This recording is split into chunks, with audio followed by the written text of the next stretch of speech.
Today, I'm going to talk to you about why most training plans fail and how to build one that actually works. I'm going to be specifically talking about program design on reverse engineering. Basically, what that means is that we start with the end in mind, and then we're just going to work backwards from there. So, a good example of this is, let's say I want to lose 20 pounds in, let's say, about 5 months. That's just under a pound per week if I go for about 5 months. So I know that right around the 5 month mark, or about the, let's just say, 20 weeks out from today, that I should be at that 20th pound. And that 19 weeks, I should be at 19. And we just reverse engineer from there. That's if I want to lose about a pound per week, which is very reasonable and very sustainable and can be done in a very healthy way. So I actually know what my targets are every week, and I have all these micro goals that I want to hit every week, which makes it very helpful because I kind of know when it's going to happen. Because if you set a goal out in the distance with a reasonable timeline, which is going to push you, but is also realistic, and this is why it's so important to have a coach to have context on this, on how long something is going to actually take, and you reverse engineer from there, we can actually very predictably measure if we're going to attain our goal or not, or learn a skill, lose weight, do a CrossFit competition, whatever. It just depends on what that is. And so ultimately, you just have to, the first step in this is you have to define what your ultimate goal is. So, what are you aiming for? So, are you aiming for weight loss, like I said in that first example? Are you doing a CrossFit competition in the next 5 months? Or are you looking to do a muscle up in the 5 months? So, it doesn't matter what your goal is, but reverse engineering is one of the most important ways that how I like to design my training protocols.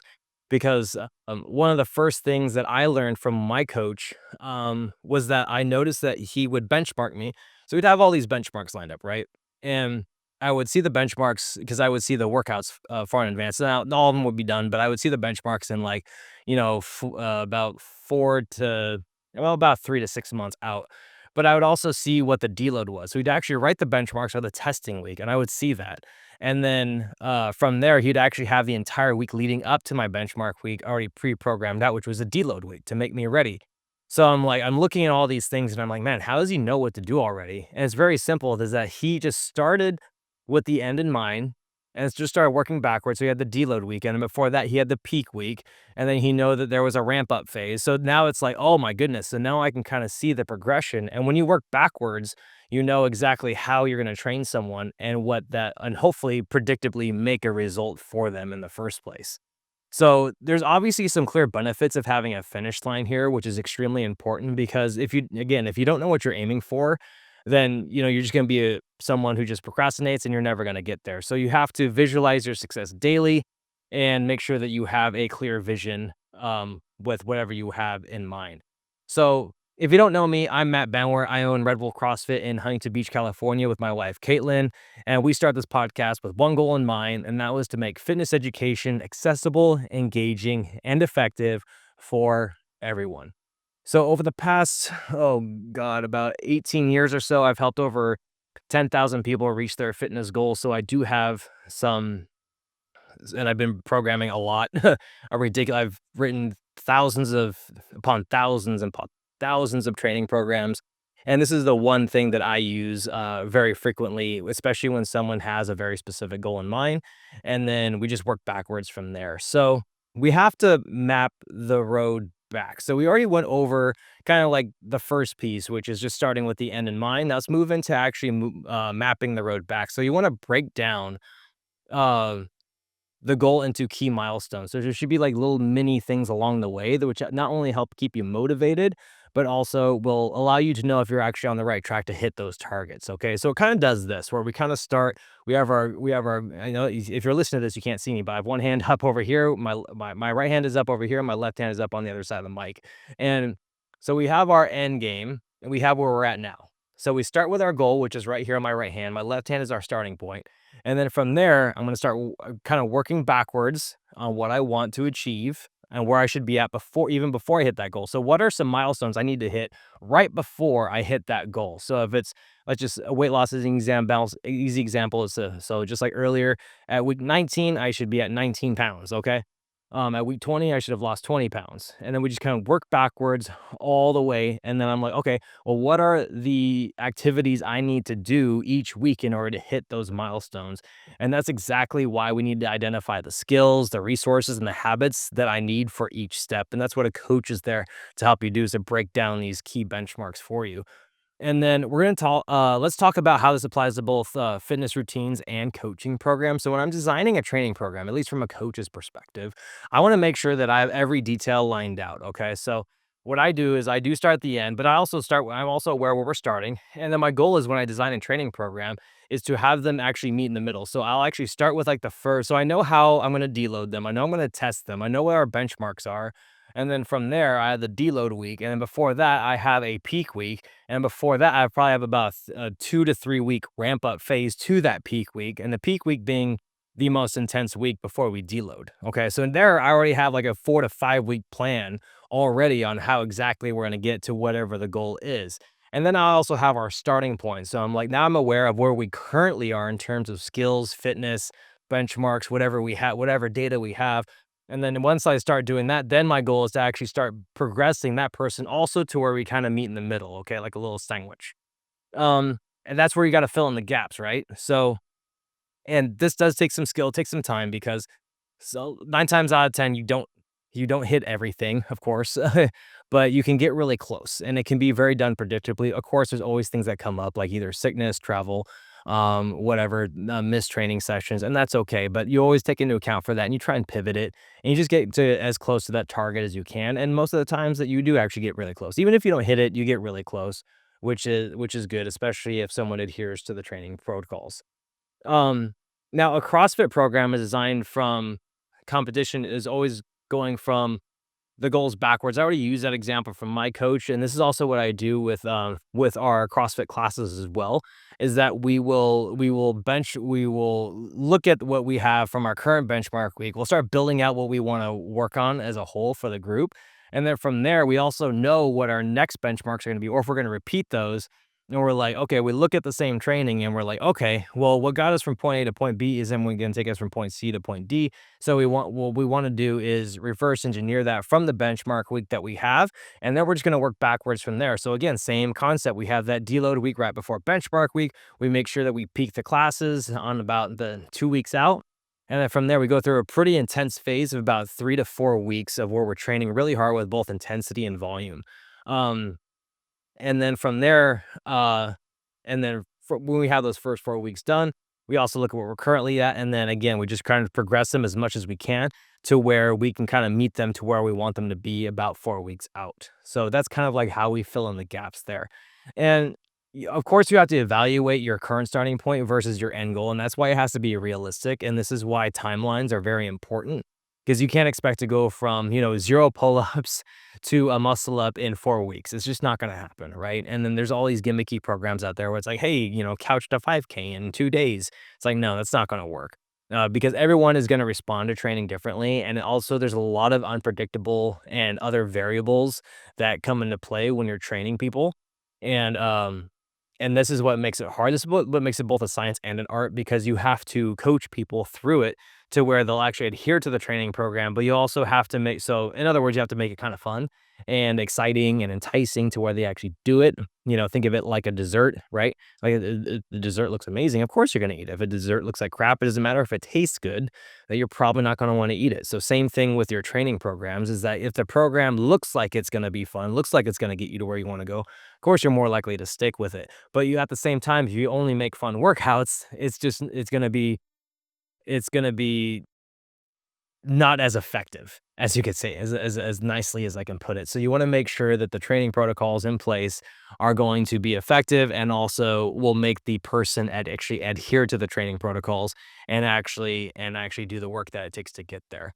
Um, so as a coach, our work here is really kind of when we are start at that starting point and we're at our end goal, we have to identify the gaps, whether that's skills, knowledge, or resources, and we have to make sure that we can close that in as close to where we want to go as much as possible. And we bridge these gaps with, education, training, um, progressive overload with incremental progress, and habit building.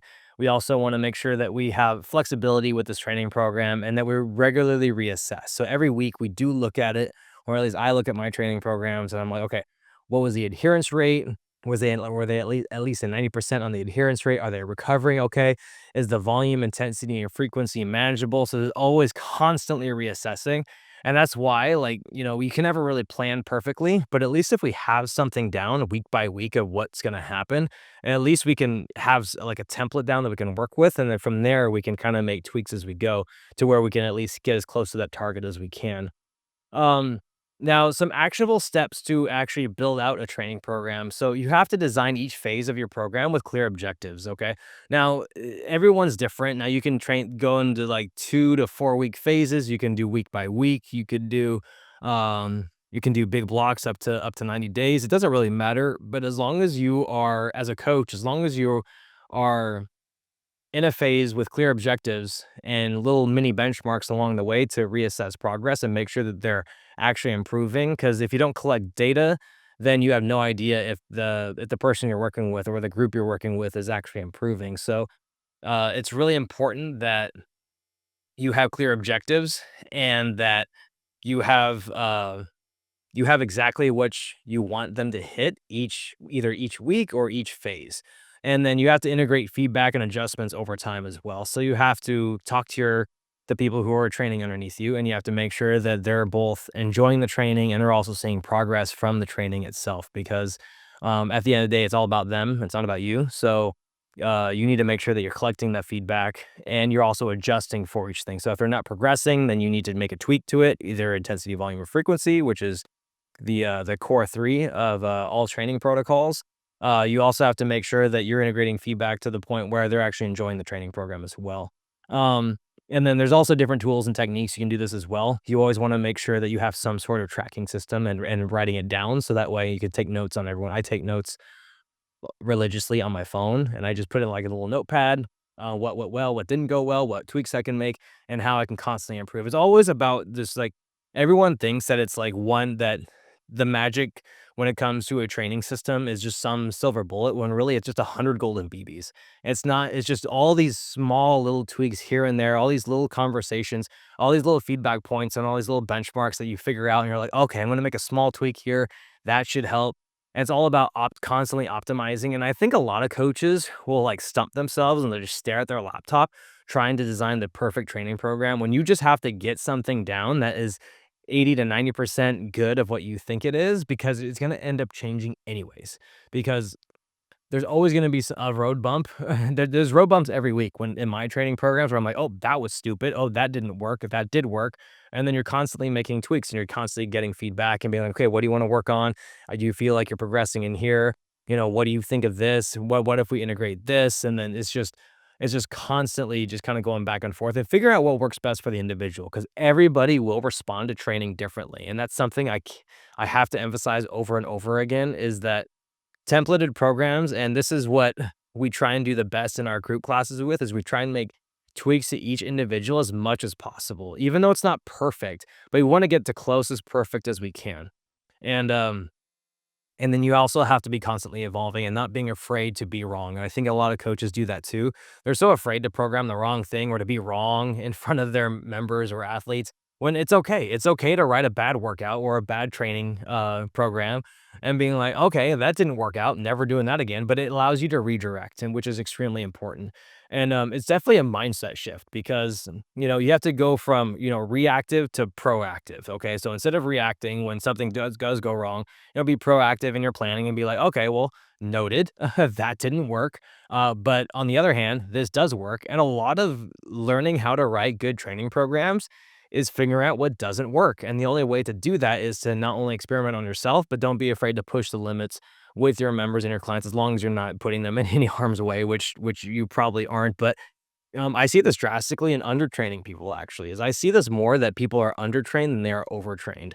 Um, and it's just because I think a lot of coaches are afraid to actually push people. And it's the one thing that I've had to learn too, is that fine line between making someone extremely uncomfortable but they're also still safe. And that's a very difficult thing to find. And this is why I'm a huge fan of more in-person coaching rather than remote or online coaching, because when I can actually see someone's facial expression and I can see how they react to the training itself, that gives me so much feedback and being like, okay, was this too hard or not enough?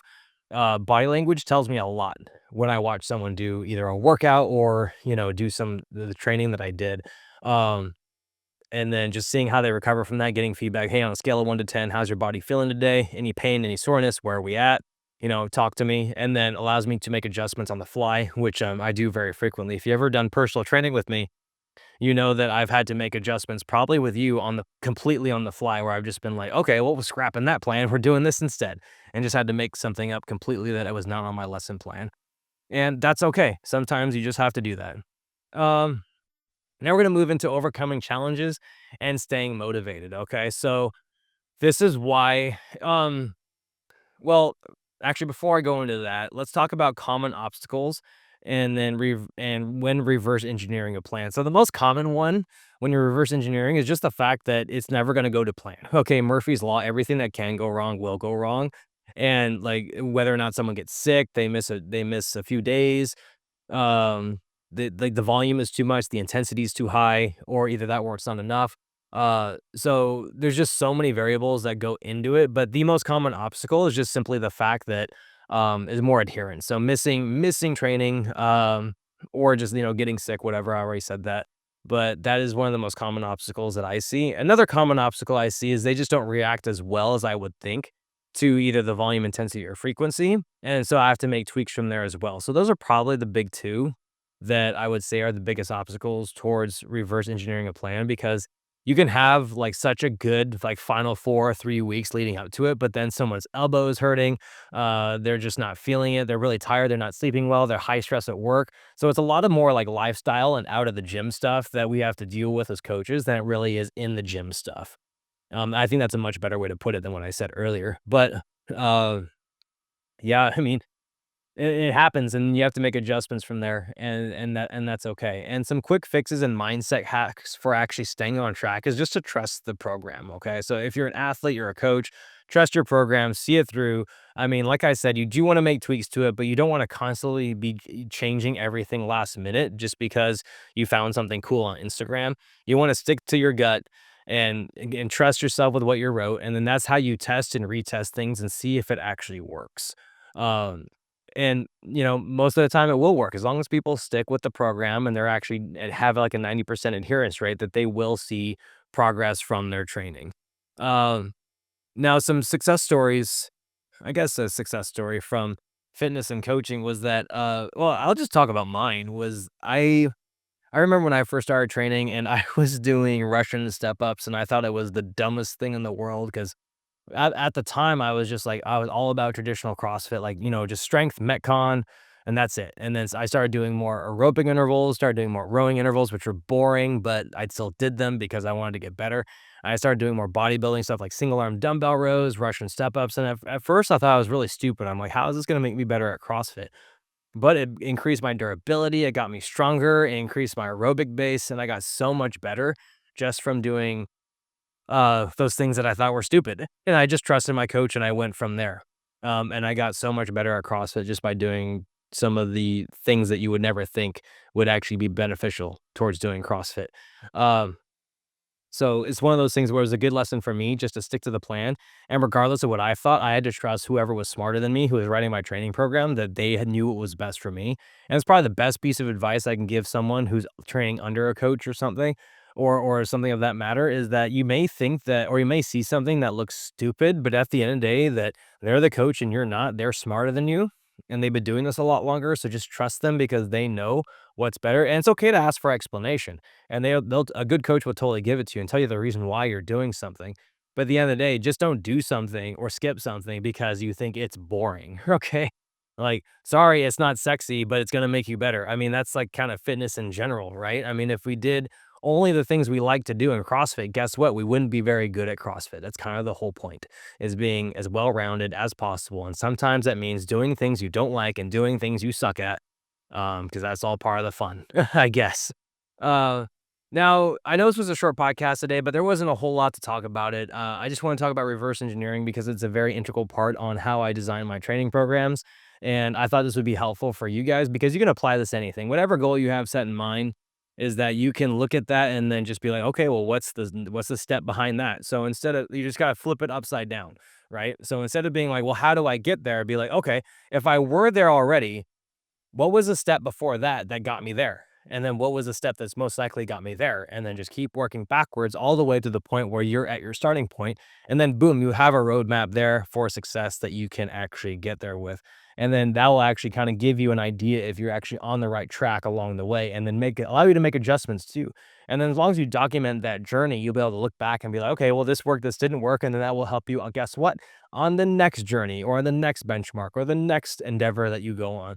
So it's a really good skill to have. I'm sure some of you already do this or have heard of it before, but I really encourage you to do this in a fitness context because it will really help you kind of have an idea of how long something's actually gonna take. Um, because a lot of times people get frustrated or they give up on fitness because they don't see progress or they don't have an idea of what, small little incremental gains look like. And then this will allow you to kind of see that. So at the end of the day, goal setting is very important, mapping out milestones, and I recommend something weekly just because that will keep you mentally in the game. We want to fill the gaps. So we want to start our end game. We have our starting point, fill in the gaps in between. You want actionable steps in there as well. And, when you are moving forward through this, just know that at the end of the day, adherence and consistency and doing the right things the right way at the right time for the right amount of time is ultimately what's going to get to your goals. Well, thank you so much for listening. If this was helpful, please leave me a 5-star review or share this with a friend. And I will see you on the next one.